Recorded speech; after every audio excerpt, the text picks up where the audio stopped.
Guarantee ಗುದ್ದಾಟ special ಬುಲೆಟಿನ್ಗೆ ಸ್ವಾಗತ. ನಾನು ಶ್ರುತಿರಾಜ್. ಶಕ್ತಿ ಯೋಜನೆ ನಾಳೆಯಿಂದ ಜಾರಿ ಆಗೋದು ಬಹುತೇಕವಾಗಿ ಖಚಿತ ಆಗ್ತಾ ಇದೆ. ಸರ್ಕಾರಿ ಬಸ್ಗಳಲ್ಲಿ ಮಹಿಳೆಯರೆಲ್ಲರೂ ಕೂಡ ಓಡಾಡ್ಲಿಕ್ಕೆ ಸಂಚಾರ ಉಚಿತ. ಈಗಾಗಲೇ ಉಚಿತ ಖಚಿತ ಅಂತ ಹೇಳೋದ್ರ ಮುಖಾಂತರ ಮೊದಲನೇ ಯೋಜನೆ ಶಕ್ತಿ ಯೋಜನೆ ನಾಳೆಯಿಂದ ಆಲ್ಮೋಸ್ಟ್ ಜಾರಿಗೆ ಬರೋದಕ್ಕೆ ಎಲ್ಲ ವ್ಯವಸ್ಥೆಗಳು ಕೂಡ ಆಗ್ತಾ ಇದೆ. ಆದ್ರೆ ಎಲ್ಲರಿಗೂ ಸಿಗುವಂತಹ ಭಾಗ್ಯ ಮಂಗಳೂರಿಗೆ ಮಾತ್ರ ಸಿಗ್ತಾ ಇಲ್ಲ ಅನ್ನೋ ರೀತಿಯ ಲೆಕ್ಕಾಚಾರ. ಕಾರಣ ಏನಪ್ಪಾ ಅಂತ ಹೇಳಿದ್ರೆ, ಮಂಗಳೂರಿಗೆ ಫ್ರೀ ಬಸ್ ಭಾಗ್ಯ ಅನುಕೂಲ ಕಡಿಮೆ. ಯಾಕಂದ್ರೆ ಮಂಗಳೂರಿನ ಭಾಗದಲ್ಲಿ ಖಾಸಗಿ ಬಸ್ಗಳದ್ದೇ ದೊಡ್ಡ ಮಟ್ಟದ ದರ್ಬಾರ್ ಇದೆ ಸರ್ಕಾರಿ ಬಸ್ಗಳಿಗೆ ಕಂಪೇರ್ ಮಾಡಿದ್ರೆ. ಮಂಗಳೂರು ನಗರ ಒಂದರಲ್ಲೇ 362 ಸಿಟಿ ಬಸ್ಗಳಿದೆ. ಕೇವಲ 30ರ ಸಂಖ್ಯೆಯಲ್ಲಿ ಮಾತ್ರ ಸರ್ಕಾರಿ ನಗರ ಸಾರಿಗೆ ಬಸ್ಗಳಿದೆ. ಹಾಗಾಗಿ ಖಾಸಗಿ ಬಸ್ಗಳಲ್ಲಿ ನಮಗೆ ಓಡಾಡ್ಲಿಕ್ಕೆ ಫ್ರೀಯಾಗಿ ಅನುವು ಮಾಡಿಕೊಡಿ ಅಂತ ಹೇಳಿ ಇದೀಗ ಮನವಿಯನ್ನ ಮಾಡ್ಕೊಳ್ಳಾಗ್ತಾ ಇದೆ. ಮಾಜಿ ಸಚಿವ ಶಾಸಕ ಸುನಿಲ್ ಕುಮಾರ್ ಅವರು ಇದೀಗ ಮನವಿಯನ್ನ ಮಾಡ್ಕೊಳ್ತಾ ಇರೋದು. ಮತ್ತೊಂದ್ ಕಡೆಗೆ ಈ ಖಾಸಗಿ ಬಸ್ನ ಮಾಲೀಕರಿದ್ದಾರಲ್ಲ, ಅವ್ರು ಹೇಳ್ತಾರೆ ಸರ್ಕಾರ ನಮ್ಮ ನಷ್ಟವನ್ನ ಭರಿಸಿದ್ರೆ ನಾವು ಕೂಡ ಫ್ರೀ ಪ್ರಯಾಣಕ್ಕೆ ಅನುವನ್ನ ಮಾಡ್ಕೊಡ್ತೀವಿ, ಕೂಡಲೇ ಈ ನಿಟ್ಟಿನಲ್ಲಿ ಸರ್ಕಾರ ಕೂಡ ನಿರ್ಧಾರ ಮಾಡಬೇಕು ಅಂತ ಹೇಳಿ ಖಾಸಗಿ ಬಸ್ಗಳ ಮಾಲೀಕರ ಸಂಘದವರು ಕೂಡ ಪ್ರತಿಕ್ರಿಯೆಯನ್ನ ಕೊಟ್ಟಿದ್ದಾರೆ. ಸೊ ಇಲ್ಲಿ ಒಂದ್ ಕಡೆ ಮಂಗಳೂರಿನ ಭಾಗದಲ್ಲಿ ಮಾತ್ರ ಈ ಶಕ್ತಿಯ ಗ್ಯಾರಂಟಿ ಜಾರಿಯಾಗುವುದು ಬಹುತೇಕವಾಗಿ ಡೌಟ್. ಕಾರಣ ಏನಂದ್ರೆ ಖಾಸಗಿ ಬಸ್ಗಳ ದರ್ಬಾರಿಂದ. ಈಗ ಇದು KSRTC ಯೋಜನೆ ಅಲ್ಲ, ಇದು ಸರ್ಕಾರದ ಯೋಜನೆ. ಈಗ KSRTC ಅವರು ಮಹಿಳೆಯರಿಗೆ ಫ್ರೀ ಆಗಿ ಕೊಂಡೋಗುವಂಥದ್ದು ಅವರ ಯೋಜನೆ ಅಲ್ಲ. ಸರ್ಕಾರ ಯಾವ ಆಶ್ವಾಸನೆಗಳನ್ನು ಸಹ ಚುನಾವಣೆಗಿಂತ ಮುಂಚೆ ಯಾವ ಆಶ್ವಾಸನೆ ಕೊಟ್ಟರೆ ಅದನ್ನು ಈಡೇರಿಸುವಂತ ಪ್ರಯತ್ನಗಳನ್ನು ಮಾಡ್ತಾ ಇದೆ. ಆದ್ರೆ ಈ ಏನು ಮಹಿಳೆಯರ ಟಿಕೆಟ್ನ ದರ ಇದೆ ಅಥವಾ ಒಂದು ದಿವಸಕ್ಕೆ ಯಾರೆಲ್ಲ ಮಹಿಳೆಯರು ಪ್ರಯಾಣ ಮಾಡ್ತಾರೆ ಆ ಎಲ್ಲ ಅಮೌಂಟ್ ಅನ್ನು KSRTCಗೆ ರಿಯಂಬರ್ಸ್ ಮಾಡುವಂತ ವ್ಯವಸ್ಥೆಗಳು ಇರ್ತದೆ. ಒಂದು ವೇಳೆ ಸರ್ಕಾರ ಇಡೀ ಕರ್ನಾಟಕದ ವ್ಯಾಪ್ತಿಯಲ್ಲಿ ನಾವು ನಮ್ಮ ಈ ಯೋಜನೆಗಳನ್ನು ನಾವು ಜಾರಿಗೆ ತರ್ತೇವೆ ಅಥವಾ ಮಹಿಳೆಯರಿಗೆ ಇಲ್ಲಿ ಫ್ರೀಯಾಗಿ ಓಡಿಸಬೇಕು ಅಂತ ಹೇಳಿದ್ರೆ ನಮ್ಮ ಜೊತೆ ಮಾತುಕತೆ ಮಾಡಿ ನಾವು ಅದನ್ನು ಏನು ತಮ್ಮ ನಷ್ಟ ಆಗಿದೆ ಅಂದ್ರೆ ಅಥವಾ ಯಾರು ಮಹಿಳಾ ಟ್ರಾವೆಲರ್ಸ್ ಇದ್ದಾರೆ ಅವರ ಹಣವನ್ನು ನಾವು ರಿಯಂಬರ್ಸ್ ಮಾಡ್ತೇವೆ ಅಂತ ಹೇಳಿದ್ರೆ ನನ್ಗನ್ಸುತ್ತೆ ಅದರಲ್ಲಿ ಏನು ಖಾಸಗಿಯವರದ್ದು ಏನು ಅಭ್ಯಂತರ ಏನಿಲ್ಲ. ಇನ್ನು ಶಕ್ತಿ ಯೋಜನೆ ಬಗ್ಗೆ ಮಂಗಳೂರಿನಲ್ಲಿ ಮಹಿಳೆಯರು ಏನ್ ಹೇಳ್ತಾರೆ ಹಾಗಾದ್ರೆ ಬನ್ನಿ ಕೇಳೋಣ. ಲೇಡೀಸು ಮತ್ತೆ ವಯಸ್ಸಾದವರು ಎಲ್ಲ ಇರ್ತಾರೆ, ಅವ್ರಿಗೆ ಸ್ವಲ್ಪ ಅನುಕೂಲ ಆಗುತ್ತೆ, ಖರ್ಚು ಸ್ವಲ್ಪ ಕಡಿಮೆ ಬೀಳುತ್ತೆ. ಪ್ರೈವೇಟ್ ಅಂದ್ರೆ ತುಂಬಾ ಖರ್ಚಾಗುತ್ತೆ, ಟಿಕೆಟ್ ಜಾಸ್ತಿ ಇರುತ್ತೆ, ಸ್ವಲ್ಪ ಪಾಪ ವಯಸ್ಸಾದವ್ರಿಗೂ ಸ್ವಲ್ಪ ರಿಸ್ಕ್ ಆಗುತ್ತೆ, ಅವ್ರ ಹತ್ರ ದುಡ್ಡು ಇರುತ್ತೆ ಇಲ್ವಾ ಅಂತ ಗೊತ್ತಾಗಲ್ಲ. ಅದೊಂದು ಸ್ವಲ್ಪ ಫ್ರೀ ಕೊಟ್ರೆ ಸ್ವಲ್ಪ ಅನುಕೂಲ ಆಗುತ್ತಲ್ಲ ವಯಸ್ಸಾದವರಿಗೆ. ಪ್ರೈವೇಟ್ ಅಂದ್ರೆ ಗೌರ್ಮೆಂಟ್ ಕೊಟ್ರೆ ಸಾಕು, ಗೌರ್ಮೆಂಟ್ ಅಲ್ಲಿ ಜಾಸ್ತಿ ಹೋಗೋದಲ್ಲ, ಗೌರ್ಮೆಂಟ್ ಕೊಟ್ರೆ ಸಾಕು. ನಮ್ಗೆ ಬಸ್ ಇದ್ರೆ ಒಳ್ಳೇದು ಸಹ, ನಮ್ಗೆ ಅನುಕೂಲ ಎಲ್ಲ ಹೋಗಕ್ ಬರಕ್ಕೆ ಒಳ್ಳೇದು. ಮತ್ತೆ ಬಸ್ ಇರಬೇಕು, ಬಸ್ ಇದ್ರೆ ಒಳ್ಳೇದು. ಖುಷಿ ಆಯ್ತದ ಸಹ, ಒಳ್ಳೆ ಕೆಲಸ ಮಾಡಿದ್ದಾರೆ, ಖುಷಿ ಆಯ್ತದ, ಒಳ್ಳೇದಾಯ್ತು, ಜನಕ್ಕೆ ಒಳ್ಳೇದು ಮಾಡ್ತಾ ಇದ್ದಾರೆ, ಒಳ್ಳೇದಾಗಲಿ. ಸಹ ಪ್ರಯೋಜನ ಆಯ್ತದ. ಹಣ ಇಲ್ಲದವರು ಉಂಟು, ಪಾಪ ಹೋಗಕ್ ಬರಕ್ ಅನುಕೂಲ ಆಯ್ತದ, ಒಳ್ಳೇದು ಸರ್. ಅಲ್ಲ, ಫ್ರೀ ಕೊಟ್ಟಿದ್ದಾರೆ ಅಂತ ಬಾಯಿ ಮಾತಿಗೆ ಹೇಳಿದ್ದಾರೆ ಅಂತ ನನ್ನ ಅನಿಸಿಕೆ. ಫ್ರೀ ಕೊಟ್ಟಿದ್ರೆ ನಮ್ಗೆಲ್ಲರಿಗೂ ಒಳ್ಳೇದು. ಮಹಿಳೆಯರಿಗೆ ಇದು ಬಸ್ಸಲ್ಲಿ ಹೋಗ್ಲಿಕ್ಕೆ ಒಂದು ಅನುಕೂಲ ಆಗ್ತದೆ. ಬೇಕಾದ ಕಡೆಗೆ ಅಂದ್ರೆ ಜಾಬ್ ಕೆಲಸಕ್ಕಾದ್ರೆ ಕೆಲಸಕ್ಕೆ ಹೋಗ್ಬೋದು, ದಿನನಿತ್ಯದ ಕೆಲಸಕ್ಕೆ ನಮ್ಮ ಬಸ್ಸಲ್ಲಿ ದಿನಾಲು ಹೋಗ್ಬೋದು ಅಂತ. ಆದ್ರೆ ಇದು ಸತ್ಯನ ಸುಳ್ಳು ಅಂತ ನಂಗಂತೂ ಗೊತ್ತಿಲ್ಲ. ಸಾರಿಗೆ ಬಸ್ಗಳು ಬೇಕು ಅಂದ್ರೆ ಇಲ್ಲಿ ಪ್ರೈವೇಟ್ ಜಾಸ್ತಿ ಇರೋದಲ್ಲ, ಗೌರ್ಮೆಂಟು ಬೇಕು. ಜನರಿಗೆ ಒಂದು ಒಳ್ಳೇದಾಗಬೇಕು ಅಷ್ಟೇ. ಆಗುತ್ತೆ, ಪಕ್ಕ ಆಗುತ್ತೆ, ಬಂದ್ರೆ ಆಗುತ್ತೆ. ಇನ್ನೂ ಬಂದಿದೆಯಾ? ಬಂದಿಲ್ಲಲ್ಲ ಇನ್ನು. ಅವ್ರು ಕರೆಕ್ಟಾಗಿ ಏನಾದ್ರು ಹೇಳಿದ್ರೆ ಅದನ್ನ ಟ್ರಸ್ಟ್ ಮಾಡಬಹುದು. ಅದ್ ಬಂದ್ಮೇಲೆ ಯೋಚನೆ ಮಾಡೋಣ. ಇನ್ನೂ ಬಂದಿಲ್ಲ ಆಕ್ಚುಲಿ. ಒಳ್ಳೇದು ಆಗುತ್ತೆ, ಬಡವರಿಗೂ ಹೆಲ್ಪ್ ಆಗುತ್ತೆ, ಜಾಸ್ತಿ ಅಂತ ಹೇಳ್ಬೋದು ಅಷ್ಟೇ. ಈ ಕೊಡುವಂತ ಯೋಜನೆಯಲ್ಲಿ ಉಂಟಲ್ಲ, ಯಾವುದೇ ರೀತಿಯಲ್ಲಿ ತೊಂದರೆ ಆಗಬಾರ್ದು. ಸೊ ಅದನ್ನು ಇನ್ನೊಬ್ರು ಮಿಸ್ಯೂಸ್ ಮಾಡಬಾರ್ದು ಬೇರೆ ರೀತಿಯಲ್ಲಿ. ಅಂದ್ರೆ ಮಹಿಳೆಯರಿಗೆ ಈಗ ಕೊಡುವಂತ ಒಂದು ವ್ಯವಸ್ಥೆಯಲ್ಲಿ ಇನ್ನೊಂದು ಬೇರೆ ಯಾವುದಾದ್ರೂ ವ್ಯವಸ್ಥೆಯ ಮೂಲಕ ಅದು ಏನಾಗಬಾರ್ದು, ತೊಂದರೆ ಆಗಬಾರ್ದು. ಮತ್ತು ಇದು ಮಹಿಳೆಯರಿಗೆ ಒಂದು ಉತ್ತಮ ರೀತಿಯಾದಂತಹ ಒಂದು ಯೋಜನೆ. ಅದು ಖಂಡಿತ ತಲುಪಲಿಕ್ಕೆ ಅಂತ ಹೇಳಿದ್ರೆ ನಮ್ಮಲ್ಲಿ ಇಲ್ಲಿ ಹೆಚ್ಚಾಗಿ ಸಿಟಿ ಬಸ್ಗಳು ಇರುವುದರಿಂದ ಸೊ ಈ ಒಂದು ಅಂದರೆ ನಗರ ವಲಯದಲ್ಲಿ ಇರುವವರಿಗೆ ಸ್ವಲ್ಪ ತಲುಪುವುದು ಕಷ್ಟ ಆಗ್ಬೋದು, ಆದರೆ ಗ್ರಾಮೀಣ ಪ್ರದೇಶಗಳಿಗೆ ಇದು ಬಹಳ ಉಪಯುಕ್ತ ಆಗ್ಬೋದು ಅಂತ ಅನಿಸ್ತದೆ. ಇನ್ನು ಉಡುಪಿ ಜಿಲ್ಲೆಯಲ್ಲೂ ಕೂಡ ಖಾಸಗಿ ಬಸ್ಗಳ ದರ್ಬಾರೇ ಜಾಸ್ತಿ ಇದೆ. ಸರ್ಕಾರಿ ಬಸ್ಗಳ ಸಂಖ್ಯೆ ಜಿಲ್ಲೆಯಲ್ಲಿ ತೀರಾ ಕಡಿಮೆ ಇದೆ. ಹಾಗಾಗಿ ಖಾಸಗಿ ಬಸ್ಗಳಲ್ಲೂ ಕೂಡ ಫ್ರೀ ಕೊಡಿಸಿ ಅನ್ನೋ ಒತ್ತಾಯ ಇದೀಗ ದೊಡ್ಡ ಮಟ್ಟದಲ್ಲಿ ಕೇಳಿ ಬರ್ತಾ ಇದೆ. ಒಂದ್ ಕಡೆ ಮಂಗಳೂರು ಮಾತ್ರ ಅಲ್ಲ, ಈ ಉಡುಪಿ ಭಾಗದಲ್ಲೂ ಕೂಡ ಖಾಸಗಿ ಬಸ್ಗಳದ್ದೇ ದರ್ಬಾರ್ ಇದೆ. ಹಾಗಾಗಿ ನಮಗೂ ಕೂಡ ಪ್ರೈವೇಟ್ ಬಸ್ಗಳಲ್ಲೂ ಕೂಡ ಫ್ರೀ ಆಗಿ ಮಾಡ್ಕೊಡಿ ಓಡಾಡ್ಲಿಕ್ಕೆ ಅಂತ ಹೇಳಿ ಉಡುಪಿ ಭಾಗದ ಜನ ಕೂಡ ಒತ್ತಾಯವನ್ನ ಮಾಡ್ತಾ ಇದ್ದಾರೆ. ಹಾಗಾದ್ರೆ ಉಚಿತ ಬಸ್ ಪ್ರಯಾಣದ ಯೋಜನೆ ಬಗ್ಗೆ ಉಡುಪಿ ಜಿಲ್ಲೆಯ ಮಹಿಳೆಯರು ಏನಂತಾರೆ ಹಾಗಾದ್ರೆ ಬನ್ನಿ ಕೇಳೋಣ. ಶಾಲೆ ಮಕ್ಕಳಿಗೆ ಇಷ್ಟೇ ಒಂದು ಲೋಕಲ್ ಸ್ಕೂಲ್ ಹೋಗೋ ಮಕ್ಕಳಿಗೆ ಫ್ರೀ ಕೊಟ್ಟರೆ ಓಕೆ, ಅದು ಎಲ್ಲರಿಗೂ ಫ್ರೀ ಮಾಡಿದ್ರೆ ಓನರಿಗೆ ಇದು ಬಸ್ ಓನರಿಗಾಗಲಿ ವರ್ಕರ್ಸ್ಗಾಗಲಿ ಪ್ರಾಬ್ಲಮ್. ಯಾಕಂದ್ರೆ ಡೈಲಿ ಜಾಬಿಗೆ ಹೋಗೋರಿಗೆ ಕನ್ಸೆಷನ್ ಮಾಡಿದ್ರೆ ಓಕೆ, ಫ್ರೀ ಅಂತ ಮಾಡಿದ್ರೆ ಅವರಿಗೆ ದುಡಿಲಿಕ್ಕೂ ಸ್ವಲ್ಪ ಇದಾಗ್ತದೆ. ಅವರಿಗೆ ಬರೀ ಫ್ರೀ ಅಂತ ಇಡಬಾರ್ದು. ನಾವು ದುಡಿದಂತಕ್ಕೆ ಆ ದುಡಿದ್ರೆ ಸ್ವಲ್ಪ ಖರ್ಚು ಮಾಡಲೇಬೇಕಾಗ್ತದೆ. ಮಹಿಳೆಯರಿಗೆ ಟಿಕೆಟ್ ಫ್ರೀ ಅಂತ ಹೇಳಿದಾರಲ್ಲ, ಹಾಗಾಗಿ ಫ್ರೀ ಬೇಕು. ಪ್ರೈವೇಟಿಗೆ ಕೂಡ ಬೇಕು. ಗವರ್ಮೆಂಟ್ ಬಸ್ ಅನ್ನೇ ಕಾಯ್ಲಿಕ್ಕೆ ಆಗುದಿಲ್ಲ. ಅದಕ್ಕಾಗಿ ಗವರ್ಮೆಂಟ್ ಬಸ್ ಜಾಸ್ತಿ ಹಾಕಿ ಹೇಳ್ತೀರಾ ಅಥವಾ ಪ್ರೈವೇಟ್ ಬಸ್ಸಿಗೆ ಕೊಡಿ ಹೇಳ್ತೀರಾ? ಪ್ರೈವೇಟ್ ಬಸ್ಸಿಗೆ ಕೊಡಿ. ಈಗ ಯಾವ್ದು ನಾವು ಗೌರ್ಮೆಂಟ್ ಬಸ್ ಅಂತ ಹೋಗುದಿಲ್ಲ, ಈಗ ಪ್ರೈವೇಟಿಗೆ ಜಾಸ್ತಿ ಹೋಗುದು. ಯಾವುದು ಏನು ಅಂತಿಲ್ಲ, ಬಸ್ಸಿಂದ ಇದು ನಮ್ಗೆ ಹಾಕೊಂಡು ಸರ್ಕಾರ ಕೊಡತ ಅನ್ಸತ್ತಾ? ಏನೋ ಸುಮ್ಮನೆ ಕೊಟ್ಟಿದ್ದಾರೆ ಅಂತ ಕೊಡ್ತಾರಂತ ನಮಗೂ ಯಾಕೋ ಅನುಮಾನ ಬರ್ತಾ ಇದೆ. ಚರ್ಚೆ ಮಾಡತನ ನೋಡ್ರೆ ಅನುಮಾನ ಬರ್ತಾ ಇದೆ. ಇದು ಸ್ವಲ್ಪ ಸರ್ಕಾರಿ ಬಸ್ಗಳಲ್ಲಷ್ಟೇ ಯಾಕೆ ಹಾಗಾದ್ರೆ ಉಚಿತ ಪ್ರಯಾಣ? ಹೀಗೊಂದು ಪ್ರಶ್ನೆಯನ್ನ ಕೇಳ್ತಾ ಇದ್ದಾರೆ. ಖಾಸಗಿ ಬಸ್ಗಳಲ್ಲೂ ಕೂಡ ಓಡಾಡೋದಕ್ಕೆ ಅವಕಾಶವನ್ನ ಮಾಡಿಕೊಡಿ. ಇದು ಶಿವಮೊಗ್ಗದ ಮಹಿಳೆಯರು ಸರ್ಕಾರಕ್ಕೆ ಮಾಡ್ಕೊಳ್ತಾ ಇರುವಂತಹ ಮನವಿ. ನೀವು ಕೇವಲ ಗವರ್ಮೆಂಟ್ ಬಸ್ಗಳಲ್ಲೇ ಯಾಕೆ ಉಚಿತ ಅಂತ ಹೇಳ್ತೀರಾ? ನಾವೆಲ್ಲ ಕೂಡ ಓಡಾಡೋದು ಪ್ರೈವೇಟ್ ಬಸ್ಸು. ಪ್ರೈವೇಟ್ ಬಸ್ಗಳಲ್ಲೂ ಕೂಡ ಉಚಿತವನ್ನ ಮಾಡ್ಕೊಡಿ, ಫ್ರೀಯಾಗಿ ಓಡಾಡ್ಲಿಕ್ಕೆ ಅವಕಾಶವನ್ನ ಮಾಡ್ಕೊಡಿ ಅಂತ ಹೇಳಿ ಮಹಿಳೆಯರೆಲ್ಲ ಸೇರ್ಕೊಂಡು ಸರ್ಕಾರಕ್ಕೆ ಮನವಿ ಮಾಡ್ಕೊಳ್ಳಿಕ್ಕೆ ಮುಂದಾಗಿದ್ದಾರೆ.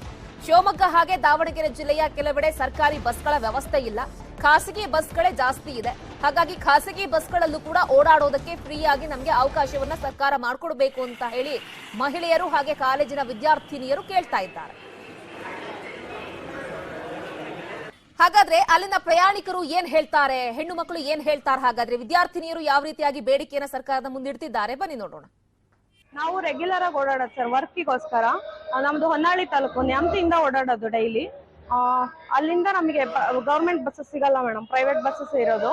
ನಾವು ಅಲ್ಲಿಂದ ಪ್ರೈವೇಟ್ ಬಸ್ಸಿಗೆ ಓಡಾಡೋದು. ಸೊ ನಮಗೆ ಗೌರ್ಮೆಂಟ್ ಬಸ್ ಇಂದ ಅದು ಅವ್ರು ಏನ್ ಮಾಡಿದಾರ ಅದು ರೂಲ್ಸ್ ನಮ್ಗೆ ಯೂಸ್ ಆಗಲ್ಲ ಮೇಡಮ್. ನಮ್ಮೂರಲ್ಲಿ ಪ್ರೈವೇಟ್ ಬಸ್ ಜಾಸ್ತಿ, ನಾವು ಹೋಗೋದು ಪ್ರೈವೇಟ್ ಬಸ್ಸಿಗೆ.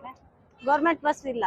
ಗೌರ್ಮೆಂಟ್ ಬಸ್ ಇಲ್ಲದ್ರಿಂದ ನಮಗೆ ಸರ್ಕಾರದಿಂದ ಏನು ಅನುಮತಿ ಇಲ್ಲ, ಸೌಲಭ್ಯ ಇಲ್ಲ.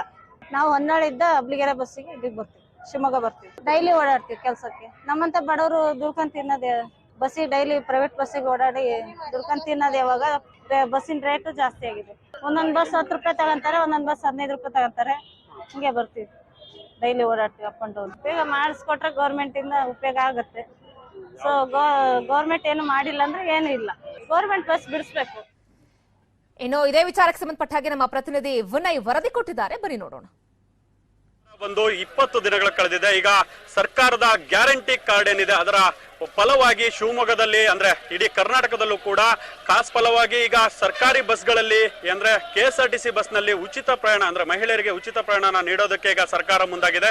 ನಾಳೆಯಿಂದನೇ ಕೂಡ ಈಗ ಸರ್ಕಾರ ಈಗ ಉಚಿತ ಪ್ರಯಾಣವನ್ನ ಮಹಿಳೆಯರಿಗೆ ಕೊಡೋದಕ್ಕೆ ರೆಡಿಯಾಗಿದೆ. ಈ ಬಗ್ಗೆ ಮಹಿಳೆಯರು ಏನ್ ಹೇಳ್ತಾರೆ, ಯಾವ ರೀತಿ ಅವರ ಸಂತೋಷವನ್ನ ಹಂಚ್ಕೊಳ್ತಾರೆ, ಅವರಿಂದನೇ ಕೇಳೋಣ ಬನ್ನಿ. ಇಲ್ಲಿ ನಮ್ಮ ಎದುರುಗಡೆನೆ ಈಗ ಒಬ್ರು ಕೂತಿದ್ದಾರೆ. ಏನು ಶಿವಮೊಗ್ಗದಿಂದ ಒಂದು ಹಳ್ಳಿಗೆ ಹೋಗುವಂತ ಮಹಿಳೆ ಇರ್ತಾರೆ. ಇವರು ಕಾಲೇಜಿಗೆ ಪ್ರತಿದಿನ ಇದೇ ಬಸ್ಗಳಲ್ಲಿ ಓಡಾಡುವಂತವ್ರು. ಇವರಿಗೂ ಕೂಡ ಈಗ ಸರ್ಕಾರ ನೀಡ್ತಾ ಇರೋದ್ರಿಂದ ಯಾವ ರೀತಿ ಸಂತೋಷನ ವ್ಯಕ್ತಪಡಿಸ್ತಾರೆ ಅವರಿಂದನೇ ಕೇಳೋಣ. ಮೇಡಮ್, ಹೇಗೆ ಅನಿಸ್ತಾ ಇದೆ ಸರ್ಕಾರ ಈಗ ನಿಮ್ಗೆ ಫ್ರೀಯಾಗಿ ಬಸ್ ಚಾರ್ಜ್ ಅನ್ನ ಕೊಡ್ತಾ ಅಂದ್ರೆ ಬಸ್ ಪ್ರಯಾಣ ಮಾಡೋದಕ್ಕೆ ಕೊಡ್ತಾ ಇದೆ, ಹೇಗೆ ಅನಿಸ್ತಾ ಇದೆ? ಫ್ರೀಯಾಗಿ ಕೊಡ್ತಾ ಇರೋದು ಖುಷಿ ಇದೆ. ಬಟ್ ಗೌರ್ಮೆಂಟ್ ಬಸ್ ಅವ್ರಿಗೆ ಮಾತ್ರ ಕೊಡ್ತಾ ಇದ್ದಾರೆ ಅಂತ ಏನೋ ನ್ಯೂಸ್ ಹೇಳಿದ್ರಲ್ಲ, ಅದ್ರ ಬಗ್ಗೆ ಪ್ರೈವೇಟ್ ಬಸ್ಸಲ್ಲೂ ಓಡಾಡ್ತಾರೆ ಹೆಣ್ಮಕ್ಳು, ಅವರಿಗೂ ಫ್ರೀಯಾಗಿ ಬರಲೇಬೇಕು. ಯಾಕೆ ನಾವೆಲ್ಲ ಓಟ್ ಹಾಕಿಲ್ವಾ ಅವರಿಗೆ? ನಾವು ಓಟ್ ಹಾಕಿದೀವಿ, ನಮಗೂ ಫ್ರೀ ಬರಲೇಬೇಕು. ಕೊಡೋದಾದ್ರೆ ಸಮಾನತೆ ಎಲ್ರಿಗೂ ಕೊಡ್ಲಿ, ಎಲ್ರಿಗೂ ಫ್ರೀ ಮಾಡಿ. ಈಗ ಯಾವ ರೀತಿ ನಿಮ್ಗೆ ಫ್ರೀ ಅಂದ್ರೆ ಈಗ ಖಾಸಗಿ ಬಸ್ಗೂ ಕೂಡ ಅದು ಮುಂದುವರಿಸಬೇಕು ಅಂತ ಕೇಳ್ಕೊಂತಿದ್ರೆ? ಹಾ, ಖಾಸಗಿ ಬಸ್ಸಲ್ಲಿ ಅವರು ಓಡಾಡೋರು ಮಹಿಳೆಯರೇ ಅಲ್ವಾ, ಅವರಿಗೂ ಕೊಡ್ಲೇಬೇಕು. ಈಗ ಗೌರ್ಮೆಂಟ್ ಬಸ್ಸಲ್ಲಿ ಫ್ರೀ ಇದೆ ಅಂದಮೇಲೆ ಪ್ರೈವೇಟ್ ಬಸ್ಸಲ್ಲೂ ಫ್ರೀ ಮಾಡಲೇಬೇಕು. ಯಾವ ರೀತಿ ಮಾಡಿದ್ರೆ ಒಳ್ಳೇದು? ಯಾವ ರೀತಿ ಅಂದರೆ ಡೈಲಿ ಓಡಾಡೋ ಕಾಲೇಜ್ ಸ್ಟೂಡೆಂಟ್ಸಿಗೆ ಮಾಡಿದ್ರೆ ಒಳ್ಳೇದಿರತ್ತೆ. ಮತ್ತು ಹಿರಿಯವರು 16+ ಆಗಿರೋರಿಗೆ ಫ್ರೀಯಾಗಿ ಮಾಡಿದ್ರೆ ಇಟ್ಸ್ ಗುಡ್ ಅಂತ ಹೇಳ್ಬೋದು. ಪ್ರತಿದಿನ ನೀವು ಎಷ್ಟು ಕಿಲೋಮೀಟರ್ ಈಗ ಓಡಾಡ್ತೀವಿ? Daily 30 kilometre. ಇಲ್ಲಿಂದ ಮತ್ತೆ ಯೂನಿವರ್ಸಿಟಿ, ಕುವೆಂಪು ಯೂನಿವರ್ಸಿಟಿಗೆ ಹೋಗಬೇಕು. ಅಲ್ಲಿಂದ ಮತ್ತೆ ಅಪ್ ಆ್ಯಂಡ್ ಡೌನ್ ಮಾಡಬೇಕು. ಈಗ ಕಷ್ಟ ಆಗುತ್ತೆ. ಫ್ರೀ ಮಾಡಿದ್ರೆ ಖುಷಿ. ಮಾಡಿದ್ರೆ ಪ್ರೈವೇಟ್ ಅವ್ರಿಗೂ ಮಾಡಬೇಕು, ಗೌರ್ಮೆಂಟ್ ಬಸ್ಸಲ್ಲಿ ಓಡಾಡೋರ್ಗೂ ಮಾಡಬೇಕು. ಈಕ್ವಾಲಿಟಿ ಎಲ್ಲದರಲ್ಲೂ ಇರಬೇಕು. ಎಲ್ಲ ಕಡೆ ಗೌರ್ಮೆಂಟ್ ಬಸ್ಗಳ ಫೆಸಿಲಿಟಿ ಇಲ್ಲ ಅಲ್ವಾ, ಅಟ್ಲೀಸ್ಟ್ ಪಾಸ್ಗಿನ್ನ ಗೌರ್ಮೆಂಟ್ ಬಸ್ ಫೆಸಿಲಿಟಿ ಇದ್ದಿದ್ರೆ ಅದನ್ನೇ ಪೇ ಮಾಡಿ ಗೌರ್ಮೆಂಟ್ ಬಸ್ಸಲ್ಲಿ ಓಡಾಡ್ತಾರೆ. ಪಾಸ್ಗಿನ್ನ ಆಲ್ರೆಡಿ ಎಲ್ಲರೂ ಪಾಸ್ ಮಾಡಿಸ್ತಾರೆ. ಅಟ್ಲೀಸ್ಟ್ ಗೌರ್ಮೆಂಟ್ ಫೆಸಿಲಿಟಿ ಬಸ್ ಇಲ್ಲದೆ ಇರೋ ಕಡೆ ಗೌರ್ಮೆಂಟ್ ಬಸ್ ಫೆಸಿಲಿಟಿ ಕೊಟ್ರೆ ಅದಾದ್ರೂ ಯೂಸ್ ಆಗತ್ತೆ ಅಂತ ನಾನು ಹೇಳ್ತಾ ಇದ್ದೀನಿ. ಈಗ ಗೌರ್ಮೆಂಟ್ ಬಸ್ ಅಲ್ಲೇ ಕೂಡ ಕಡಿಮೆ ಇದಾವೆ, ಸ್ಟೂಡೆಂಟ್ಸ್ ಗಳಿಗೆ ಓಡಾಡೋದು ಕಡಿಮೆ ಆಗ್ತದೆ, ಅಂದ್ರೆ ಅವರಿಗೆ ಜಾಗ ಸಾಲ್ತಾ ಇಲ್ಲ. ಇಂಥ ಟೈಮ್ ಅಲ್ಲಿ ಈಗ ಇವರು ಕೂಡ ಅಂದ್ರೆ ಬೇರೆ ಮಹಿಳೆಯರು ಕೂಡ ಬರ್ತಾ ಇರೋದ್ರಿಂದ ಸಾಕಾಗತ್ತಾ ಬಸ್ಗಳು? ಬಸ್ ಸಾಕಾಗಲ್ಲ, ಅದಕ್ಕೆ ಹೇಳ್ತಿರೋದು ಅಟ್ಲೀಸ್ಟ್ ಕಾಲೇಜ್ ಸ್ಟೂಡೆಂಟ್ಸಿಗೇನೆ ಯಾವ ಊರಿಗೆ ಬಸ್ ಫೆಸಿಲಿಟಿ ಇಲ್ವೋ ಗೌರ್ಮೆಂಟ್ ಬಸ್ ಅದ್ ಮಾಡಿದ್ರೆ ಚೆನ್ನಾಗಿರುತ್ತೆ ಅಂತ ನಾವ್ ಹೇಳ್ತಿದ್ವಿ. ಈಗ ಖಾಸಗಿ ಬಸ್ ಹೋಗೋ ಜಾಗದಲ್ಲಿ ನೀವು ಬಸ್ ಬಿಡಿ ಅಂತ ಹೇಳ್ತಿದ್ದೀರಾ, ಸೊ ಅದು ಸಾಧ್ಯ ಇದೆಯಾ ನಿಮ್ಗೆ? ಇದನ್ನೇ ಮಾಡಿದಾರಂತೆ ಅದನ್ನ ಮಾಡ್ಬೋದಲ್ವಾ? ಈ ಪಾಸ್ಗಳಿಗೆ ಹಾಕೋ ದುಡ್ಡನ್ನೇ ಅದೇ ಗೌರ್ಮೆಂಟ್ ಬಸ್ಗಳು ಬಿಡಿಸ್ಬೋದಲ್ವಾ? ಅದೇ ಹೇಳ್ತಿರೋದು. ಇದಿಷ್ಟು ಏನು ಶಿವಮೊಗ್ಗದ ಮಹಿಳೆಯರ ಮಾತಾಗಿತ್ತು. ವಿನಯ್ ಪುರ್ದಾಳ್, ನ್ಯೂಸ್ 18 ಕನ್ನಡ, ಶಿವಮೊಗ್ಗ. ಇನ್ನು ಸರ್ಕಾರ 200 ಯೂನಿಟ್ ಉಚಿತ ವಿದ್ಯುತ್ ಭರವಸೆಯನ್ನು ಕೊಟ್ಟಿದೆ. ಈ ಬಗ್ಗೆ ನಾಳೆ ಘೋಷಣೆ ಮಾಡ್ತಾರಾ ಏನು ಅನ್ನೋ ವಿಚಾರಕ್ಕೆ ಸಂಬಂಧಪಟ್ಟ ಹಾಗೆ ಇಂಧನ ಸಚಿವರಾಗಿರುವಂತಹ ಕೆಜೆ ಜಾರ್ಜ್ ಅವರು ನ್ಯೂಸ್ 18 ಜೊತೆಗೆ ಮಾತನಾಡಿದ್ದಾರೆ. ಏನ್ ಮಾತನಾಡಿದ್ರು ಹಾಗಾದ್ರೆ ಬನ್ನಿ ನೋಡೋಣ. ಜೊತೆ ನಾವು ಮಾತಾಡೋಣ. ಸರ್, ಜನರು ಬಹಳಷ್ಟು ಆಶಾದಾಯಕವಾಗಿದ್ದಾರೆ ನಿಮ್ಮ ಸರ್ಕಾರದ ಬಗ್ಗೆ, ಸಚಿವರುಗಳ ಬಗ್ಗೆ. ನಾಳೆ ಗ್ಯಾರಂಟಿ ಘೋಷಣೆ ಸಂಬಂಧಪಟ್ಟಾಗೆ ಸರ್ 200 ಯೂನಿಟ್ ಫ್ರೀ ಸಂಬಂಧಪಟ್ಟಾಗೆ ಹಲವಾರು ಗೊಂದಲಗಳು ಸಾರ್ವಜನಿಕ ವಲಯದಲ್ಲಿ ಚರ್ಚೆ ಆಗ್ತಿರುವಂತದ್ದು. ಕೆಜೆ ಜಾರ್ಜ್ ರವರು ತಮ್ಮ ಇಲಾಖೆಯಲ್ಲಿ 200 ಯೂನಿಟ್ ಫ್ರೀ ಅನ್ನ ಯಾರಿಗೆಲ್ಲ ಕೊಡಬೇಕಂತ ಹೇಳಿ ತಾವು ಚರ್ಚೆ ಮಾಡಿದ್ರು ಅಧಿಕಾರಿಗಳ ಜೊತೆ. ನೋಡಿ, ಯಾವುದೇ ರೀತಿಯ ಗೊಂದಲಗಳಿಲ್ಲ. ನಾವೆಲ್ಲ ನಮ್ಗೆ ಗೊತ್ತಿದೆ. ನಮ್ಮ ಪಕ್ಷ ಈಗಾಗಲೇ 5 ಗ್ಯಾರಂಟಿಗೆಲ್ಲ ಘೋಷಣೆ ಮಾಡಿದೆ. ಇಲ್ಲಿ ಪ್ರಿನ್ಸಿಪಲ್ ಆಗಿ ನಾವು ಕ್ಯಾಬಿನೆಟಲ್ಲಿ ಡಿಸಿಷನ್ ತಗೊಂಡಿದ್ವಿ. ನಿನ್ನೆ ಚೀಫ್ ಮಿನಿಸ್ಟರ್ಗಳು ಎಲ್ಲ ವಿಚಾರ ಡಿಸ್ಕಸ್ ಮಾಡಿದ್ರು. ನಾಳೆ ಕ್ಯಾಬಿನೆಟಲ್ಲಿ ಅದರದ್ದು ಸಂಪೂರ್ಣವಾದ ಒಂದು ತೀರ್ಮಾನ ಆಗ್ತದೆ. ಅದಾದ್ಮೇಲೆ ನಾನು ಹೇಳ್ತೀನಿ. ಸರ್ಕಾರದ ಬೊಕ್ಕಸಕ್ಕೆ ದೊಡ್ಡ ಹೊರೆ ಆಗಲ್ಲ ಸರ್, ಯಾಕಂದ್ರೆ ಅಭಿವೃದ್ಧಿ ಕುಂಠಿತ ಆಗುತ್ತೆ ಚರ್ಚೆ ಆಗ್ತಿರೋದು. ಕ್ಯಾಬಿನೆಟ್ ಆಗೋ ತನಕ ಸ್ವಲ್ಪ ವೇಟ್ ಮಾಡಿ, ಅದಾದ್ಮೇಲೆ ಹೇಳಿ. ಬಟ್ 200 ಯೂನಿಟ್ ಫ್ರೀ ಕೊಡುವಂಥದ್ದು ಬಹುತೇಕ ನಿಶ್ಚಿತ. ಅದನ್ನು ಆಗಿದೆ ಅಲ್ಲ, ಅದು ಯಾವ್ದು ಮೊಡಾಲಿಟೀಸು ಅದು ಇದು. ಈಗ ಪ್ರಿನ್ಸಿಪಲ್ ನಾವು 5 ಗ್ಯಾರಂಟಿಗಳು ಏನು ಕೊಟ್ಟಿದ್ದೀವಿ ಅದನ್ನ ಇಂಪ್ಲಿಮೆಂಟ್ ಮಾಡೋದು ನಾವು ತೀರ್ಮಾನ ತಗೊಂಡಿದ್ವಿ. ಅಷ್ಟು ನಾನು ಹೇಳ್ಬೋದು ಅಷ್ಟೇ. ಅದು ಪ್ರಿನ್ಸಿಪಲ್ ಕ್ಯಾಬಿನೆಟ್ ಅಲ್ಲಿ ತೀರ್ಮಾನ ಆಗಿದೆ. ತಾವು ಗ್ಯಾರಂಟಿ ಘೋಷಣೆ ಮಾಡೋದಕ್ಕೆ, ಅದನ್ನ ಜಾರಿ ಮಾಡಲಿಕ್ಕೆ ತಮ್ಮ ಸರ್ಕಾರ ಮತ್ತು ಇಂಧನ ಸಚಿವರಾಗಿರ್ತಕ್ಕಂಥ ಕೆಜೆ ಜಾರ್ಜ್ ಅವರು ಬದ್ಧರಾಗಿದ್ದಾರೆ. ಕ್ಯಾಬಿನೆಟ್ ಡಿಸಿಷನ್ಗೆ ನಾನು ಬದ್ಧರಾಗಿದ್ದೀನಿ. ಎಸ್, ಇದು ಇಂಧನ ಸಚಿವ ಕೆಜೆ ಜಾರ್ಜ್ ಅವರ ಅಭಿಪ್ರಾಯ. ನಾಳೆ ಕ್ಯಾಬಿನೆಟ್ ನಲ್ಲಿ ನಾವು ಡಿಸಿಷನ್ ತಗೊಳ್ತೀವಿ, ಆ ಮುಖಾಂತರ 200 ಯೂನಿಟ್ ವಿದ್ಯುತ್ ಅನ್ನ ಫ್ರೀ ಕೊಡೋದು ಖಚಿತ ಎಂಬ ಮಾತನ್ನ ಹೇಳಿರುವಂತದ್ದು. ಮತ್ತು ಕ್ಯಾಬಿನೆಟ್ ಅಲ್ಲಿ ಏನೆಲ್ಲ ಡಿಸಿಷನ್ ಆಗುತ್ತೆ ಅದಕ್ಕೆ ನಾನು ಬದ್ಧ ಅಂತ ಹೇಳಿ ಇಂಧನ ಸಚಿವರಾಗಿರ್ತಕ್ಕಂಥ ಕೆಜೆ ಜಾರ್ಜ್ ಕೂಡ ತಮ್ಮ ಅಭಿಪ್ರಾಯವನ್ನು ವ್ಯಕ್ತಪಡಿಸಿರುವಂತ. ಇನ್ನಷ್ಟು ವಿಚಾರಗಳ ಬಗ್ಗೆ ಮಾಹಿತಿಯನ್ನು ಕೊಡ್ತಾ ಹೋಗ್ತೀವಿ, ಆದ್ರೆ ಅದಕ್ಕೂ ಮುಂಚೆ ಒಂದು ಸ್ಮಾಲ್ ಬ್ರೇಕ್.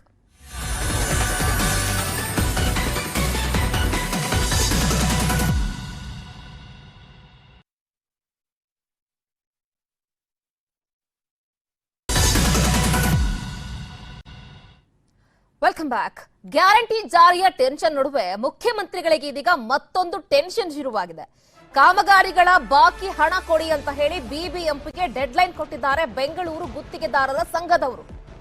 ಒಂದಾದ ಮೇಲೆ ಒಂದೊಂದು ಸವಾಲುಗಳು ಮುಖ್ಯಮಂತ್ರಿಗೆ ಈಗ ಎದುರಾಗ್ತಾ ಇದೆ ಅನ್ಸುತ್ತೆ. ಒಂದು ಕಡೆ ಅವ್ರದೇ ಸರ್ಕಾರ ಬರೋದಕ್ಕೆ ಮುಂಚೆ ಘೋಷಣೆ ಮಾಡಿದಂತಹ ಗ್ಯಾರಂಟಿಗಳನ್ನ ಹೆಂಗಪ್ಪ ಕೊಡೋದು ಅಂತ ಹೇಳಿ ಟೆನ್ಷನ್ ನಲ್ಲಿದ್ರೆ ಮುಖ್ಯಮಂತ್ರಿಗಳು, ಈಗ ಬೆಂಗಳೂರು ಗುತ್ತಿಗೆದಾರರ ಸಂಘದಿಂದ ದೊಡ್ಡ ತಲೆನೋವು ಕ್ರಿಯೇಟ್ ಆಗಿದೆ.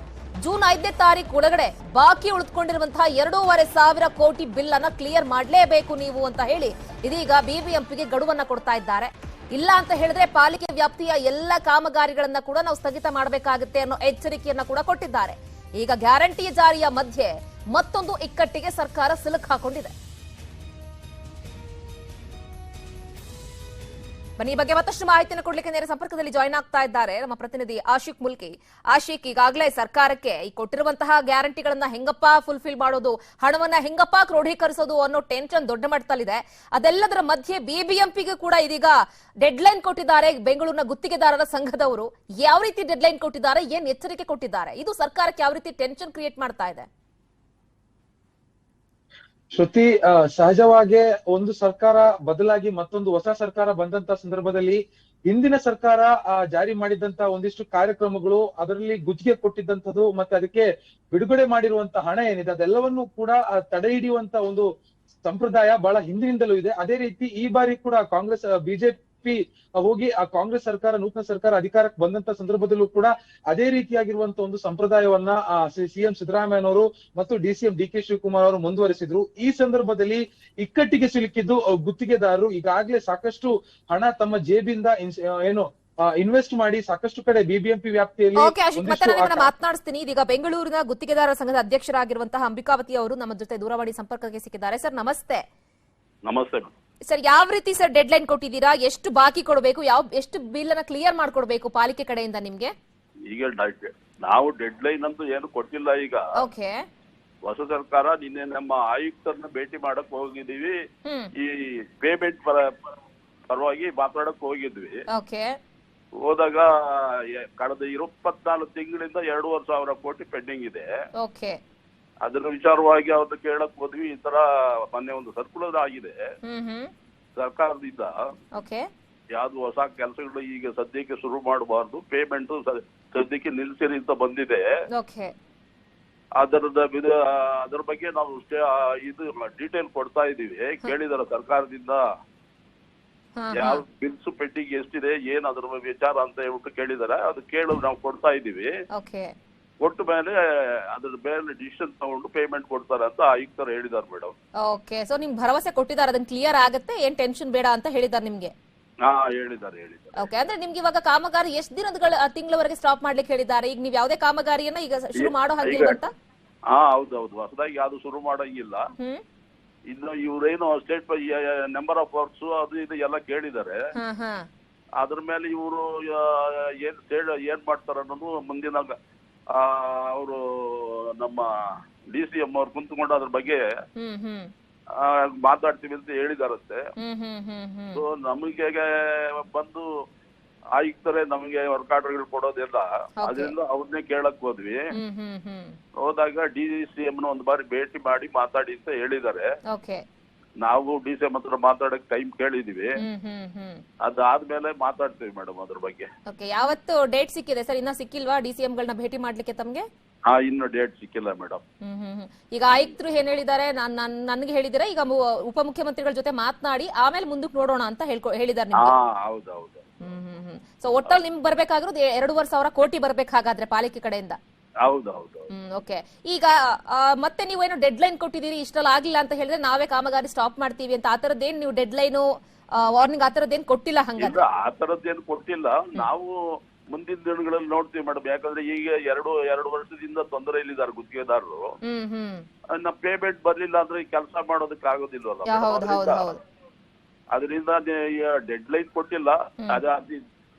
ಬೇಗ ಪೇಮೆಂಟ್ಗಳು ಕೊಟ್ರೆ ಎಲ್ಲ ಕೆಲಸ ಮಾಡಕ್ ಆಗುತ್ತೆ, ಇಲ್ಲ ಅಂದ್ರೆ ಕೆಲಸ ನಿಲ್ಲಿಸ್ತೀವಿ ಅಂತ ಹೇಳಿದ್ವಿ madam. Okay, thank you Ambikapati ಅವರು ಇಷ್ಟೊತ್ತು ನ್ಯೂಸ್ 18 ಜೊತೆ ಮಾತನಾಡಿದ್ದಕ್ಕೆ.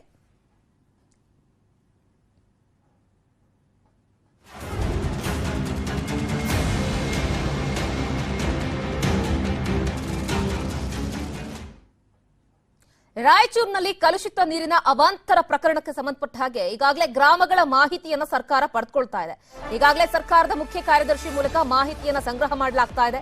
ಈ ಗೋರೆಬಾಳದಲ್ಲಿ 3 ಕಡೆ ಕುಡಿಯೋದಕ್ಕೆ ನೀರು ಯೋಗ್ಯ ಅಲ್ಲ ಅಂತ ಹೇಳಿ ಲ್ಯಾಬ್ನ ರಿಪೋರ್ಟ್ ಕೂಡ ಬಂದಿದೆ. ಯಾಕಂದ್ರೆ ಚರಂಡಿ ನೀರು ಮಿಕ್ಸ್ ಆದಂತಹ ಹಿನ್ನೆಲೆಯಲ್ಲಿ ನೀರು ಕುಡಿಯೋದಕ್ಕೆ ಯೋಗ್ಯ ಅಲ್ಲ ಅನ್ನೋ ಕಾರಣ ಸಿಕ್ಕಿರೋದ್ರಿಂದ ಈಗಾಗಲೇ ಟ್ಯಾಂಕರ್ಗಳ ಮೂಲಕ ಗೋರೆಬಾಳ ಗ್ರಾಮಕ್ಕೆ ನೀರು ಸರಬರಾಜಾಗ್ತಾ ಇದೆ. ಮತ್ತೊಂದು ಕಡೆ ನಿಗದಿತ ಅಂಶಕ್ಕಿಂತ ಫ್ಲೋರೈಡ್ ಪ್ರಮಾಣ ಜಾಸ್ತಿ ಇದೆ ಆ ಭಾಗದ ಕುಡಿಯೋ ನೀರಿನಲ್ಲಿ ಅನ್ನೋ ಟೆಸ್ಟ್ ರಿಪೋರ್ಟ್ ಕೂಡ ಬಂದಿರೋದ್ರಿಂದ ಆ ಭಾಗದಲ್ಲಿ ಬೇರೆ ಕಡೆಯಿಂದ ಪರ್ಯಾಯ ಮಾರ್ಗವಾಗಿ ನೀರನ್ನ ಸರಬರಾಜು ಮಾಡ್ತಾ ಇದ್ದಾರೆ. ಮತ್ತೊಂದು ಕಡೆ ರೇಕಲಮರಡಿ ಗ್ರಾಮದಲ್ಲಿ ಒಂದ್ ಕಡೆ ನೀರು ಕಂಪ್ಲೀಟ್ ಆಗಿ ಕಲುಷಿತ ಆಗಿದೆ, ಅಲ್ಲೂ ಕೂಡ ಟ್ಯಾಂಕರ್ ಮೂಲಕವೇ ನೀರನ್ನ ಕೊಡ್ತಾ ಇದ್ದಾರೆ.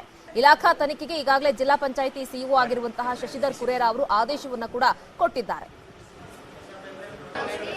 ರೇಕಲಮರಡಿ ಗ್ರಾಮದಿಂದ ವಾಂತಿ ಬೇರೆ ಪ್ರಕರಣಗಳು ವರದಿ ಆಗ್ತದೆ ಅಂತೇಳಿ ಸಮುದಾಯ ಆರೋಗ್ಯ ಕೇಂದ್ರ ಅಧಿಕಾರಿಗಳಿಂದ ಮಾಹಿತಿ ತಕ್ಷಣ ಸಂಬಂಧಪಟ್ಟಂಥ ವೈದ್ಯಾಧಿಕಾರಿಗಳು ಮತ್ತು ನಮ್ಮ ತಾಲೂಕು ಆರೋಗ್ಯ ಅಧಿಕಾರಿಗಳು ಗ್ರಾಮಕ್ಕೆ ಭೇಟಿ ನೀಡಿ ಎಲ್ಲ ಸಿಬ್ಬಂದಿಗಳಿಗೆ ಅಲ್ಲಿ ಬಿಡಾಲು ಹೊಡೆಯುವ. ಸೊ ಅವತ್ತಿನ ದಿವಸ ನಮಗೆ 10 ಪ್ರಕರಣಗಳು ವರದಿಯಾಗುತ್ತೆ. ಅದರಲ್ಲಿ 6 ಜನ ನಾವು ಅವತ್ತೇ ನಾವು ರಿಮ್ಸ್ ಆಸ್ಪತ್ರೆಗೆ ದಾಖಲಾತಿ ಮಾಡ್ತೀವಿ. ಮತ್ತು ಉಳಿದ 4 ಇದು ಆರ್ಕೆರ ಪ್ರಾಥಮಿಕ ಇದು ಸಮುದಾಯ ಆರೋಗ್ಯ ಚಿಕಿತ್ಸೆಗೆ ದಾಖಲಾಗಿದೆ. ಅಂದಿನಿಂದ ಇಲ್ಲಿವರೆಗೆ ಒಟ್ಟು ನಮಗೆ ಅಲ್ಲಿ 50 ಪ್ರಕರಣಗಳು ದಾಖಲಾಗಿದ್ದು ಅದರಲ್ಲಿ 45 ಜನ ಇಲ್ಲಿವರೆಗೆ ಡಿಸ್ಚಾರ್ಜ್ ಆಗಿದ್ದಾರೆ, ಎಲ್ಲರೂ ಆರಾಮಾಗಿದ್ದಾರೆ. ಮತ್ತು 4 ಕೇಸು ಇದ್ದಾವೆ, 2 ದೇವದುರ್ಗ ಸಾರ್ವಜನಿಕ ಆಸ್ಪತ್ರೆಯಲ್ಲಿದ್ದಾರೆ ಮತ್ತು 2 ರಿಮ್ಸ್ ಆಸ್ಪತ್ರೆಯಲ್ಲಿದ್ದಾರೆ. ಅವರೆಲ್ಲರೂ ಚೇತರಿಸಿಕೊಂಡಿದ್ದಾರೆ. ಇನ್ನು ನಾಳೆ ಅಥವಾ ನಾಡ್ದು ಅವ್ರನ್ನೂ ಕೂಡ ಡಿಸ್ಚಾರ್ಜ್. ನಾವು ಟೆಸ್ಟಿಂಗ್ ಎಲ್ಲ ನಾವು ಮಾಡ್ತಾ ಇದ್ವಿ. ಈಗ 25ರಿಂದಂತೂ ನಾವು ಆ ಊರಲ್ಲಿ ಕಂಪ್ಲೀಟ್ ಆಗಿ ಬೋರ್ವೆಲ್ ವಾಟರ್ ಸಪ್ಲೈನ ಬಂದ್ ಮಾಡಿದ್ವಿ.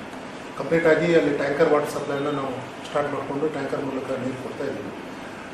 ಪ್ರತ್ಯೇಕವಾಗಿ ನಾನು ಅಲ್ಲಿ ಹೋದಂಥ ಸಂದರ್ಭದಲ್ಲಿ ಅಲ್ಲಿ ಜನರು ಎಲ್ಲಿಂದ ನೀರನ್ನು ಸೇವನೆ ಮಾಡ್ತಾ ಇದ್ದಾರೆ ಏನಂತ ನಾವು ಪರಿಶೀಲನೆ ಮಾಡ್ತಾರೆ. ಭಾಳಷ್ಟು ಜನ ಹೊಲಗದ್ದೆಗೆ ಹೋಗೋರು, ರೈತಾಪಿ ವರ್ಗದ ಜನ, ಅವರು ತಮ್ಮ ಹೊಲಕ್ಕೆ ಹೋದಾಗ ಅಲ್ಲಿ ತಮ್ಮದೇ ಆದ ಬಾವಿಯಲ್ಲಿ ಆ ನೀರನ್ನು ಅವರು ನಾವು ತಗೋತಾ ಇದ್ದೀವಿ, ಹಿಂದಿಂದ ನಾವು ಕುಡಿತಾ ಇದ್ದೀವಿ, ಏನೂ ಆಗಿಲ್ಲ ಅಂತ ಹೇಳೋ ಒಂದು ಮಾತನ್ನು ನಾವು ಕೇಳಿಸ್ಕೊಂಡು ಬಂದಿದ್ದೇವೆ. ಸೊ ನಾವೇನು ಮಾಡಿ ಇನ್ನೆಷ್ಟು ವಿಚಾರಗಳ ಬಗ್ಗೆ ಮಾಹಿತಿನ ಕೊಡ್ತಾ ಹೋಗ್ತೀವಿ. ಆದ್ರೆ ಅದಕ್ಕೂ ಮುಂಚೆ ಮತ್ತೊಂದು ಸ್ಮಾಲ್ ಬ್ರೇಕ್.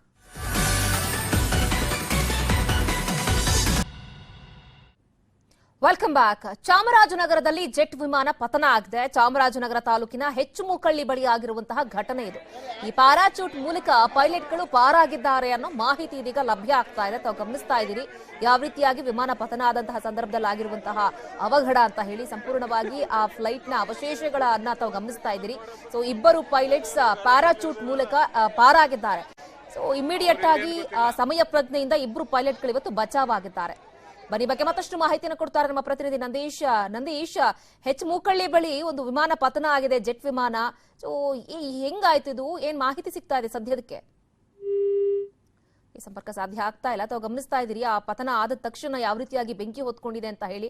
ಸೊ ಪಾರ್ಟ್ಸ್ ಎಲ್ಲ ಕೂಡ ಜಲಾಪಿಲ್ಲಿಯಾಗಿದೆ. ಮತ್ತೊಂದು ಕಡೆಗೆ ಅದೃಷ್ಟವಶಾತ್ ಎಂಬಂತೆ ಇಬ್ಬರು ಪೈಲಟ್ಗಳು ಕೂಡ ಬಚಾವಾಗಿದ್ದಾರೆ. ಯಾಕಂದ್ರೆ ಇಮಿಡಿಯೇಟ್ ಆಗಿ ಪೈಲಟ್ಗಳು ಪ್ಯಾರಾಚೂಟ್ಗಳನ್ನು ಓಪನ್ ಮಾಡಿಕೊಂಡು ಜಂಪ್ ಮಾಡಿರೋದ್ರಿಂದ ಸೊ ಆ ಕಿರು ವಿಮಾನದಲ್ಲಿದ್ದಂತಹ ಇಬ್ಬರು ಪೈಲಟ್ಗಳು ಕೂಡ ಇವತ್ತು ಸೇಫ್ ಆಗಿದ್ದಾರೆ.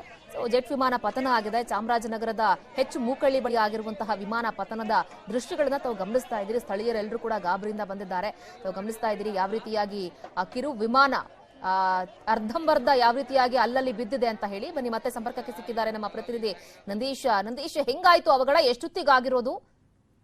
ಈಗ ಕೆಲವೇ ಹೊತ್ತಿನ ಹಿಂದೆ ಆಗಿರೋದು ಸುಚಿರಾಜ್. ಇದು ಮೇಲ್ಗಡೆ ಹಾರಾಟ ಮಾಡ್ತಾ ಇರ್ಬೇಕಾದ್ರೆ ಇದಕ್ಕಿದ್ದೆಲ್ಲ ಸ್ಫೋಟಗೊಂಡು ಕೆಳಗೆ ಬಿದ್ದಿದೆ ಜಮೀನೊಂದರಲ್ಲಿ.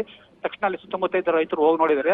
ಅದರಲ್ಲಿ ಇಬ್ಬರು ಅಲ್ಲಿ ಜೆಟ್ ಏನು ಲಘು ವಿಮಾನ ಇತ್ತು ಅದರಿಂದ ಇಬ್ಬರು ಹಾರಿ ಪ್ಯಾರಾಚೂಟ್ ಮುಖಾಂತರ ಅಪಾಯದಿಂದ ಪಾರಾಗಿದ್ದಾರೆ ಅಂತ ಹೇಳ್ತಾ ಇದ್ದಾರೆ. ಈಗ ನಾನು ಸಹ ಈಗ ಸ್ಥಳಕ್ಕೆ ಭೇಟಿ ಕೊಡೋದ ಹೋಗ್ತಾ ಇದ್ದೀನಿ.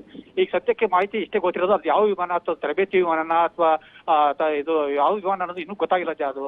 ಅದ್ರ ಬಗ್ಗೆ ಇಬ್ಬರು ಮಾತ್ರ ಅಲ್ಲಿ ಪ್ಯಾರಾಚೂಟ್ ನಲ್ಲಿ ಇದ್ದವರು ಪ್ಯಾರಾಚೂಟ್ ಮುಖಾಂತರ ತಪ್ಪಿಸ್ಕೊಂಡಿದ್ದಾರೆ, ಪ್ರಾಣಾಪಾಯದಿಂದ ಪಾರಾಗಿದ್ದಾರೆ ಅಂತ ಸ್ಥಳೀಯರು ಹೇಳ್ತಾ ಇದ್ದಾರೆ. ಅದು ಅಷ್ಟು ಮಾತ್ರ ಗೊತ್ತಾಗಿದೆ ಪ್ರಾಥಮಿಕವಾಗಿ. ಈಗ ಕೆಲವೇ ಕ್ಷಣಗಳ ಹಿಂದೆ ಆಗಿರೋದು. ಅಂದ್ರೆ ಇಬ್ರು ಪೈಲಟ್ಗಳು ಮಾತ್ರ ಇದ್ರು ಅನ್ನೋ ಮಾಹಿತಿ ಸಿಗ್ತಾ ಇದೆ ಸದ್ಯಕ್ಕೆ. ಹಾಗಾದ್ರೆ ಸಿಗ್ತಾ ಇದೆ. ಆದ್ರೆ ಅಲ್ಲಿ ಒಳಗಡೆ ಇನ್ನೆಷ್ಟು ಜನ ಇದ್ರು, ಯಾರು ಸತ್ತಿದ್ದಾರೆ ಅನ್ನೋದ್ರ ಬಗ್ಗೆ ರೈತರುಗಳು ಈಗ ಅಲ್ಲಿ ಸುತ್ತಮುತ್ತ ಜಮೀನಿದ್ದಂತ ರೈತರು ಅಲ್ಲಿ ಹೋಗಿ ಹುಡುಕಾಟ ನಡೆಸ್ತಾ ಇದ್ದಾರೆ. ಸದ್ಯಕ್ಕೆ ಈ ಮಾಹಿತಿ ಸಿಕ್ಕಿದೆ ಅಷ್ಟೇ. ಇಬ್ರು ತಪ್ಪಿಸ್ಕೊಂಡಿದ್ದಾರೆ, ಅಲ್ಲಿಂದ ಮೇಲಿಂದ ಬಿದ್ದು ಪ್ರಾಣಾಪಾಯದಿಂದ ಪಾರಾಗಿದ್ದಾರೆ ಅಂತ ಗೊತ್ತಾಗ್ತಾ ಇದೆ. ಓಕೆ, ಬಟ್ ಟೆಕ್ನಿಕಲ್ ರೀಸನ್ ಏನು ಅಂತ ಗೊತ್ತಿಲ್ಲ. ಇದಕ್ಕಿದ್ದ ಹಾಗೆ ಬೆಂಕಿ ಹೊತ್ಕೊಂಡ ನಂತರ ಈ ರೀತಿಯಾಗಿ ಆಗಿದೆ ಅನ್ನೋದು ಅಷ್ಟೇ ಗೊತ್ತಿರೋದು ಸದ್ಯಕ್ಕೆ. ಗೊತ್ತಾಗಿರೋದು ತಕ್ಷಣಕ್ಕೆ ಅದು ಮೇಲ್ಗಡೆಯಿಂದ ಸ್ಫೋಟಗೊಂಡು ಕೆಳಗಡೆ ಬಿದ್ದಿದೆ ಅಂತ ಹೇಳ್ತಾರೆ. ಕೆಲವರು ಕೆಳಗಡೆ ಬಿದ್ದ ನಂತರ ಸ್ಫೋಟಗೊಂಡು ಅಂತ ಹೇಳ್ತಾರೆ. ಯಾವ ಕಾರಣಕ್ಕಾಗಿದೆ ಇದು ತರಬೇತಿ ವಿಮಾನ ಅಥವಾ ಏನು ಅನ್ನೋದ್ರ ಬಗ್ಗೆ ಯಾವುದೇ ಪ್ರಾಥಮಿಕ ವರದಿಗಳು ಯಾವ್ದು ಸಿಗ್ತಾ ಇಲ್ಲ. ಓಕೆ ನಂದೀಶ್, ಥ್ಯಾಂಕ್ ಯು ತಮ್ಮೆಲ್ಲ ಈ ಕ್ಷಣದ ಅಪ್ಡೇಟ್ಸ್ಗಾಗಿ. ಬಟ್ ಜೆಟ್ ವಿಮಾನ ಅಂತ ಹೇಳಲಾಗ್ತಾ ಇದೆ. ಇಬ್ರು ಪೈಲಟ್ಗಳಿದ್ರು, ಬಟ್ ಅವರು ಪ್ಯಾರಾಚೂಟ್ ಇಂದ ಈ ರೀತಿಯಾಗಿ ಅವಘಡ ಆಗ್ತಿದ್ದ ಹಾಗೆ ಅವರು ಜಂಪ್ ಮಾಡಿದ್ದಾರೆ ಅನ್ನೋ ವಿಚಾರಗಳು ಕೂಡ ಗೊತ್ತಾಗ್ತಾ ಇದೆ. ಚಾಮರಾಜನಗರ ತಾಲೂಕಿನ ಹೆಚ್ಚುಮೂಕಳ್ಳಿ ಬಳಿ ಆಗಿರುವಂತಹ ಅವಘಡ ಇದು. ಬಟ್ ಏನ್ ತರಬೇತಿ ಟ್ರೈನಿಂಗ್ ಜೆಟ್ ವಿಮಾನನ ಇದು ಅಥವಾ ಏನು ಅನ್ನೋದು ಇನ್ನಷ್ಟೇ ಮಾಹಿತಿಗಳು ಲಭ್ಯ ಆಗಬೇಕಾಗಿದೆ. ಇದಿಷ್ಟು ಈವರೆಗಿನ ಪ್ರಮುಖ ಸುದ್ದಿ. ನೋಡ್ತಾ ಇರಿ ನ್ಯೂಸ್ 18, ಜಾಲ ನಮ್ಮದು, ಬಲ ನಿಮ್ಮದು.